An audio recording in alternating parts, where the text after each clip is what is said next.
ଆସିପାରି ନାହିଁ। ସେ ତ ନା ସେଇଟା ଯେ କେବଳ ଓଡ଼ିଶାର କାରଣ ତା ନୁହଁ, ଭାରତବର୍ଷରେ ବିଭିନ୍ନ ରାଜ୍ୟରେ କଂଗ୍ରେସ ଦୁର୍ବଳ ହେଇଯାଇଛି, ଓଡ଼ିଶାରେ ମଧ୍ୟ ଦୁର୍ବଳ ହେଇଛି। କିନ୍ତୁ ଯେତେବେଳେ ସବଳ ହେବା ପାଇଁ ସୁଯୋଗ ଆସିଛି ତାର ସୁଯୋଗ ମଧ୍ୟ ଆମେ ନେଇପାରି ନାହାନ୍ତି। ଗୋଡ଼ ଟଣା ଇତିହାସଟା କ'ଣ ଆପଣ ନୂଆ ଜାଣିଲେ? ଗୋପବନ୍ଧୁଙ୍କୁ ବା ଲୋକେ ଓଡ଼ିଶାର ଲୋକ କହିଲେ ଯେ ସେ ଚୂଡ଼ା ଚାଉଳ ଜୋର କରି ଖାଇଗଲା ବୋଲି। ଗୋପବନ୍ଧୁଙ୍କୁ କହିଲେ, ସେଇ ଧାରା ତ ଚାଲି ଆସିଛି ଏପର୍ଯ୍ୟନ୍ତ। ବିଶେଷ ଭାବେ ଉପକୂଳବର୍ତ୍ତୀ ଅଞ୍ଚଳରେ ଏ ଗୋଡ଼ ଟଣାଟା ବେଶୀ। ଆମ ଓଡ଼ିଆ ଜାତିର ଲକ୍ଷଣ ଗୋଡ଼ ଟଣା। ସେଥିପାଇଁ ଓଡ଼ିଆକୁ କହନ୍ତି କଙ୍କଡ଼ା।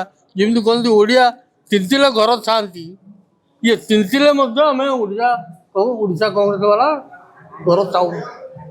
ଘର ଥାଇଲେ ସମସ୍ତେ ଏକାଠି ହେଲେ, ସେଇ ମାନସିକତା ଆସିଲେ।